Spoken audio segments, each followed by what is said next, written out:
What happens when one of country music's biggest stars reaches his breaking point on live television?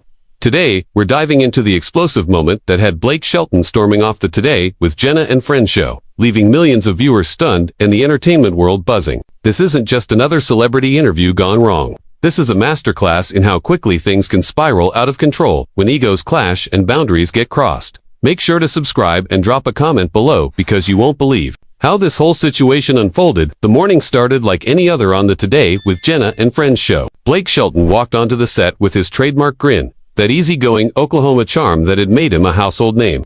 Jenna Bush Hager greeted him with her usual enthusiasm, and the cameras rolled as they settled into what everyone expected would be a typical promotional interview for his latest album. "Blake, it's so good to have you back on the show," Jenna said, her voice bright and welcoming as she adjusted her notes. "You look great, by the way. Country life is treating you well." Blake chuckled, settling back in his chair.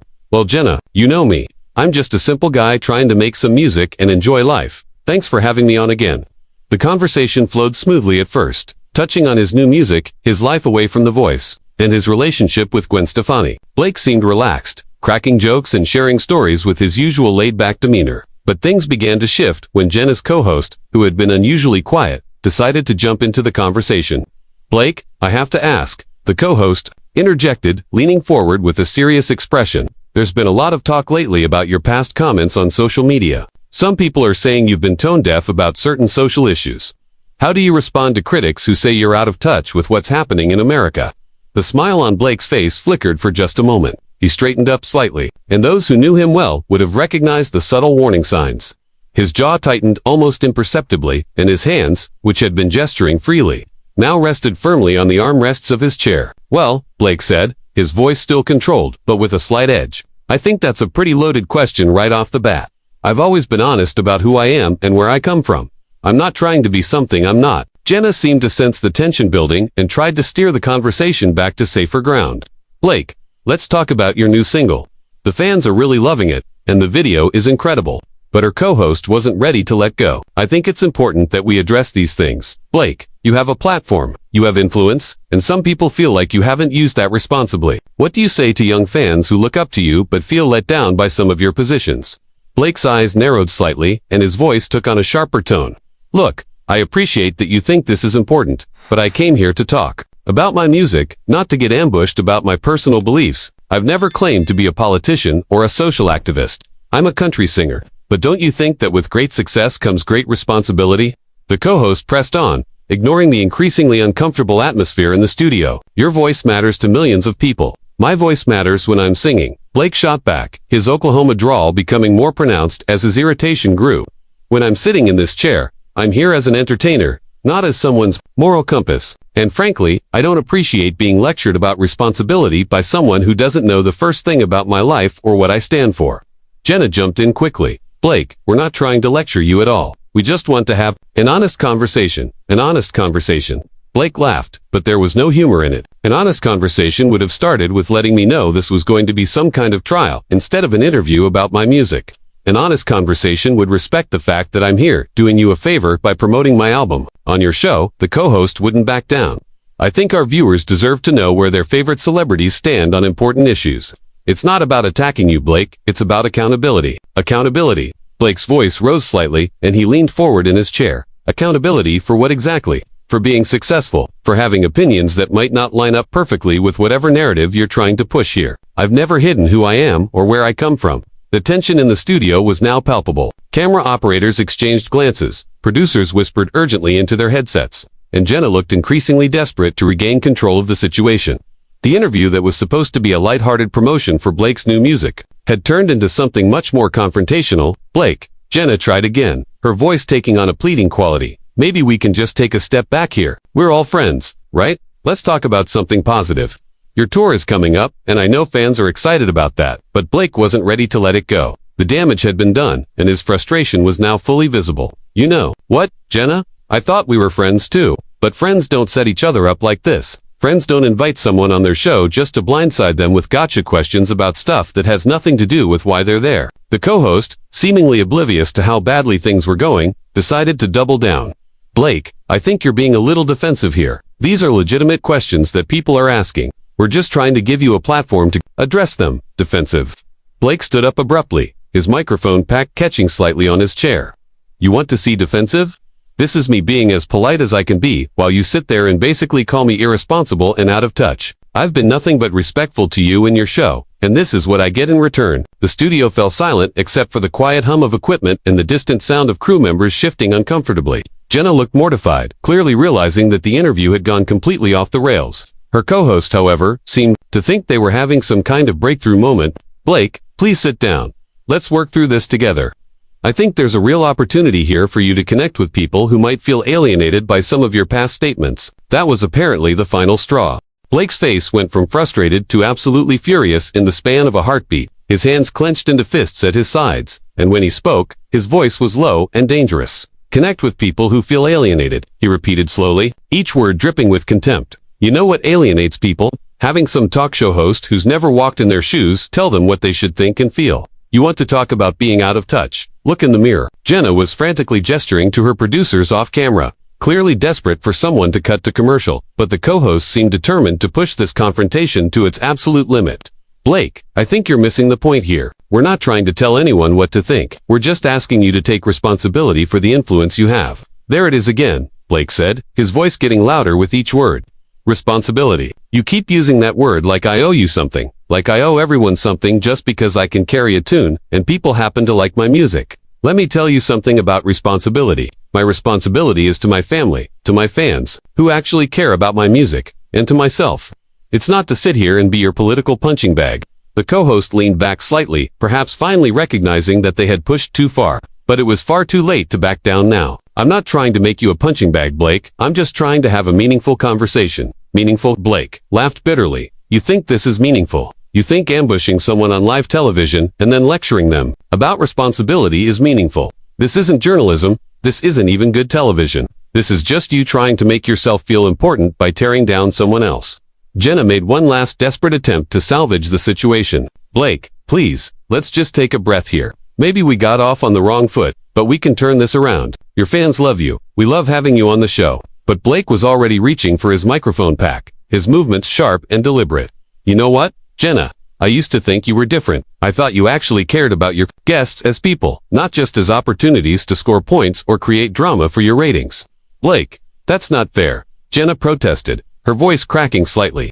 You know that's not what this is about, isn't it? Blake challenged, his eyes blazing as he looked between Jenna and her co-host. Then explain to me why I walked in here, thinking I was going to talk about music and instead got treated like I'm running for office. Explain to me why every question has been designed to make me look bad or put me on the defensive. The host, incredibly, decided to interrupt again. Blake, I think you're being overly sensitive here. These are questions that any public figure should be prepared to answer. Blake stopped what he was doing and stared at the co-host with complete disbelief. Overly sensitive. Did you just call me overly sensitive for not wanting to be ambushed? On your show, I'm just saying that if you can't handle tough questions, maybe you shouldn't be doing interviews, the co-host replied, apparently not realizing they had just lit the final fuse. The silence that followed was deafening. Blake stood perfectly still for a moment, and everyone in the studio seemed to be holding their breath. When he finally spoke, his voice was deadly calm. If I can't handle tough questions, he repeated slowly. Let me tell you something about handling tough questions. I've been doing interviews for over 20 years. I've been asked about everything, from my divorces to my struggles with alcohol, to my political views, to my relationship with Gwen. I've answered them all honestly and respectfully because that's what professionals do. He took a step closer to the co-host, his voice rising with each word. But what you're doing isn't asking tough questions. What you're doing is trying to create a moment, trying to get a reaction, trying to make me lose my cool so you can have your viral clip. Well, congratulations, you got what you wanted. Blake, please. Jenna tried once more, but he held up a hand to stop her. No, Jenna, I'm done. I came here in good faith to promote my music and maybe have some fun with people I thought were my friends. Instead, I get treated like I'm some kind of villain who needs to be taken down a peg. He started walking toward the edge of the set, pulling his microphone pack completely off as he moved. You want to know what's really irresponsible? It's using your platform to attack people instead of celebrating them. It's forgetting that the person sitting across from you is a human being with feelings, not just content for your show.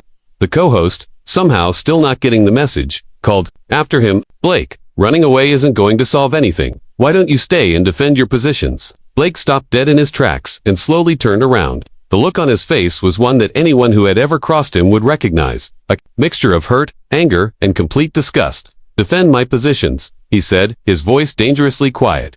"Defend them to who?" "To you. Someone who clearly made up their mind about me before I even walked through that door. Someone who thinks their job is to be judge, jury, and executioner instead of just asking questions and letting people speak for themselves." He shook his head and let out a laugh that held no warmth whatsoever. "You know what the real problem is here? It's not that I won't defend my positions, it's that you never had any intention of actually listening to them. You just wanted to trap me, to make me look bad, to score your points." Jenna was now visibly upset, tears forming in her eyes as she watched one of her favorite guests completely lose faith in her show. "Blake, I never wanted this to happen. Please don't leave like this." For a moment, Blake's expression softened slightly as he looked at Jenna. "I know you didn't, Jenna. But this is what happens when you let people with agendas hijack your show. This is what happens when you stop treating your guests like people and start treating them like political targets." He glanced back at the co-host with undisguised contempt. "And as for you, I hope whatever you think you accomplished here was worth it. Because you just burned a bridge with someone who has never been anything but respectful to you and your show." The co-host, incredibly, still seemed to think they held the moral high ground. "Blake, I think you're overreacting. All I did was ask some questions that people want answered. Questions that people want answered." Blake's voice rose to nearly a shout. "Or questions that you wanted to ask because you thought it would make good television. Because there's a big difference between serving your audience and serving your own ego." He turned back toward the exit, but then paused and looked directly into the camera. "You know what? I think the people watching at home deserve to know what really happened here today. They deserve to know that I came here to talk about music, to share some stories, to maybe make people smile for a few minutes. Instead, I got lectured about responsibility by people who apparently think their job is to tear down anyone who doesn't think exactly like they do." His eyes locked onto the camera lens with an intensity that seemed to reach through the screen and grab viewers by the collar. If you're watching at home and you've ever felt like the media doesn't represent you fairly, like they're more interested in creating drama than actually listening to what you have to say, then you just watched it happen in real time. The co-host shifted uncomfortably in their chair, finally seeming to realize that Blake had just turned the tables completely. By speaking directly to the audience, he had bypassed them entirely and was now controlling the narrative in a way they hadn't anticipated. "Blake, I don't think that's a fair characterization of what happened here." The co-host tried weakly, but Blake wasn't finished. "Fair." Blake turned away from the camera to face them again, his eyebrows raised in disbelief.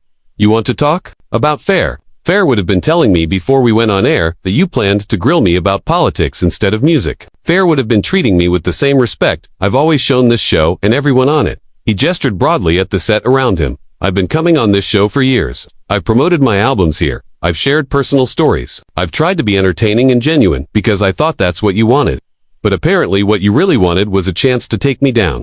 Jenna was now openly crying, her carefully applied makeup starting to run as she watched her show implode in real time. "Blake, I swear to you, I had no idea this was going to happen. I would never have wanted this."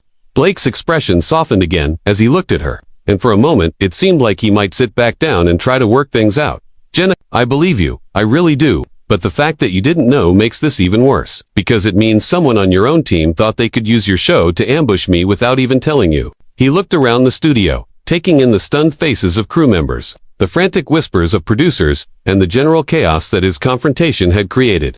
This is what happens when people forget that television is supposed to be about entertainment, about bringing people together, about making their day a little brighter. Instead, it becomes about division, about gotcha moments, about making people choose sides. The co-host, apparently incapable of reading the room, made one final attempt to salvage their position. "Blake, I think you're being unfair to our viewers. They're smart people who can handle complex conversations about important issues."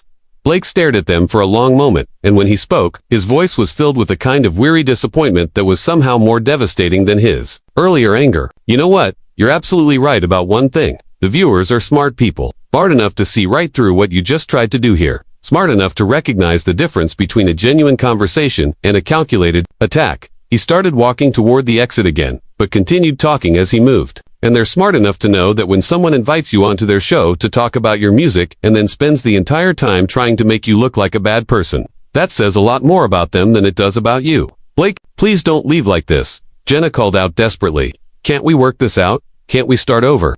Blake paused at the edge of the set and turned back one final time. His anger seemed to have burned itself out, leaving behind something that looked almost like pity. "Jenna, I've got nothing but respect for you personally. But I can't work this out because this isn't about me and you. This is about what your show has become, what television has become when people think their job is to be prosecutors instead of hosts. He looked directly at the co-host again. And as for starting over, well, some things can't be undone. Some bridges, once you burn them, don't get rebuilt. You made your choice about what kind of show you wanted to have today, and I'm making mine about whether I want to be part of it. The co-host made one last desperate attempt to maintain some semblance of dignity. Blake, I hope you'll reconsider. I think we could have a really productive conversation if you'd just give us another chance. Blake actually smiled at that, but it wasn't a pleasant smile. A productive conversation. With someone who just spent the last 20 minutes trying to paint me as some kind of villain. With someone who thinks ambushing guests is good television. He shook his head slowly. I don't think so. He took a few more steps toward the exit, then stopped and addressed the camera one final time. To anyone watching who's ever been a fan of my music, who's ever enjoyed the songs, or come to a concert, or just had a good time listening to country music, I want you to know that this isn't about you. This is about a media culture that's forgotten how to treat people with basic decency and respect.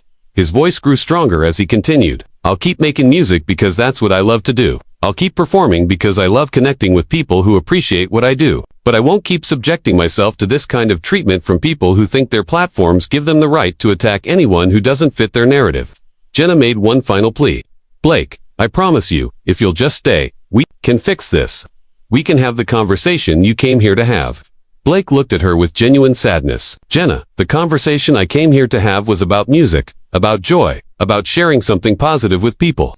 That conversation died about 15 minutes ago when your co-host decided to turn this into a political inquisition. He pulled out his phone and glanced at it briefly. I've got a studio session this afternoon with people who actually want to hear what I have to say, not what they think I should say. I've got fans coming to my shows who want to sing along to my songs, not debate my politics. That's where I belong. Not here getting lectured by someone who thinks they know better than I do about my own life. The co-host, incredibly, still couldn't resist getting in one last word. Blake, I just hope you'll think about what we discussed here today. I hope you'll consider how your words and actions affect other people. Blake stopped dead in his tracks, and for a moment, everyone in the studio thought he might turn around and continue the argument. Instead, he spoke without looking back, his voice carrying clearly across the silent set. You want to know what affects other people? Treating them like human beings instead of political targets. Showing them respect instead of trying to tear them down for ratings. Building them up instead of looking for ways to make them look bad. He finally turned around one last time. Maybe you should think about how your words and actions affect other people, because today they cost this show a guest who always tried to be nothing but professional and respectful. With that, Blake Shelton walked off the Today with Jenna and Friends show, leaving behind a stunned studio, a devastated host, and a co-host who finally seemed to understand the magnitude of what had just happened. The cameras kept rolling for a few more seconds, capturing the uncomfortable silence and Jenna's tears, before finally cutting to commercial. What started as a routine promotional interview had become one of the most dramatic walk-offs in recent television history. A moment that would be replayed, analyzed, and debated for months to come. Blake had made his point in the most definitive way possible, and the entertainment world would never look at celebrity interviews quite the same way again. So what did you think about Blake's explosive exit from the Today with Jenna and Friends show? Was he right to walk off when the interview took that unexpected turn, or should he have stayed and tried to work through the confrontation? Drop your thoughts in the comments below, and make sure to subscribe for more behind-the-scenes stories from the world.